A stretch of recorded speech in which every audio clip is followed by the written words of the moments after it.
Hey yo les Genin, c'est l'Ermite et vous êtes bien sur la chaîne de l'Ermite légendaire. Aujourd'hui on se retrouve pour le chapitre 1129 de One Piece qui s'intitule Pantin de chair. Préparez-vous à une grosse surprise, mais avant ça, générique.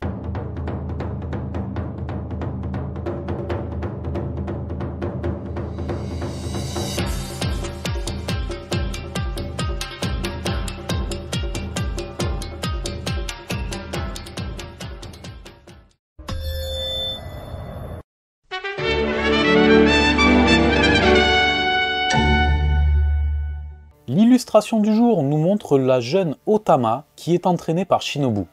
Cette dernière souhaite toujours devenir une redoutable kunoichi et donne son maximum sous les yeux de Yamato.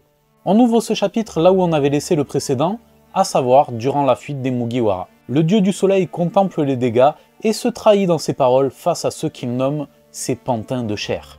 En effet, son temple serait apparemment sa chambre et ses serviteurs, ses animaux de compagnie. Luffy reconnaît tout le travail accompli par le dieu soleil pour bâtir ce monde de blocs, et souhaite éviter de tout détruire. Étonnamment délicat de sa part. Le géant s'étonne de voir Ikat prêter main forte au fuyard. Luffy l'a probablement soumis grâce à son haki, comme lors de son entraînement durant l'ellipse avec Riley.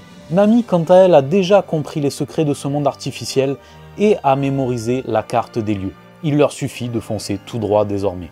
Le géant leur explique néanmoins que ce ne sera pas si simple, car ce lieu était autrefois une geôle pour les géants et par conséquent, une pièce très résistante. Il s'avère que son sceptre est en fait une sorte de filet à papillons dont il va se servir pour les capturer.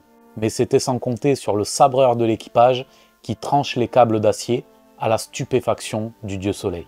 Il tente de se rassurer en se disant que le dieu aux grandes oreilles les attend, mais nouveau choc pour lui quand il apprend que ce dernier a été carbonisé jusqu'aux os. Le lapin carnivore, Glutobony, n'est plus. Au passage, ils sont foulés pour le nom, hein. Glutobony, waouh.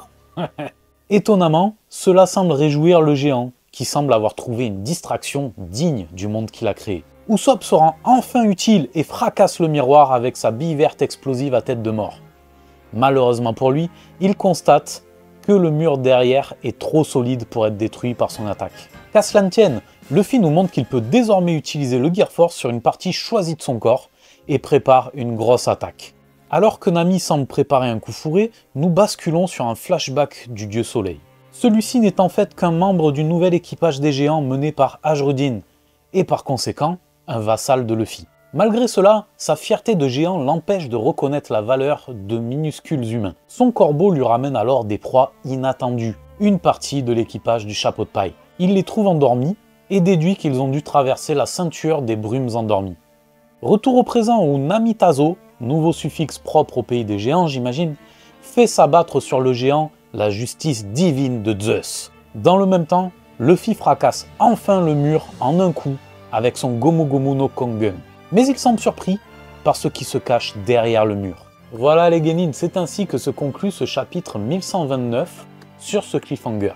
Et là, plusieurs questions se posent. Qu'est-ce qui se cache derrière ce mur?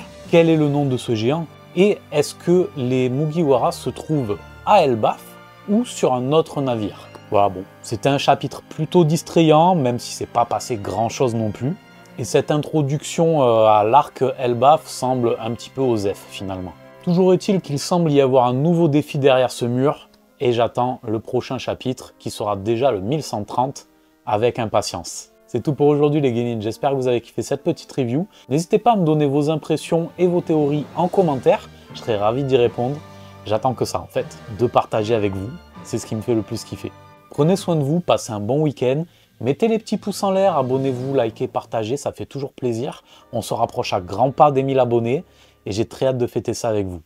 Soyez curieux, construisons notre légende. Ciao.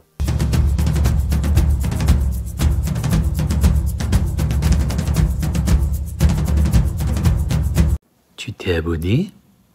Tu t'es pas abonné? Abonne-toi!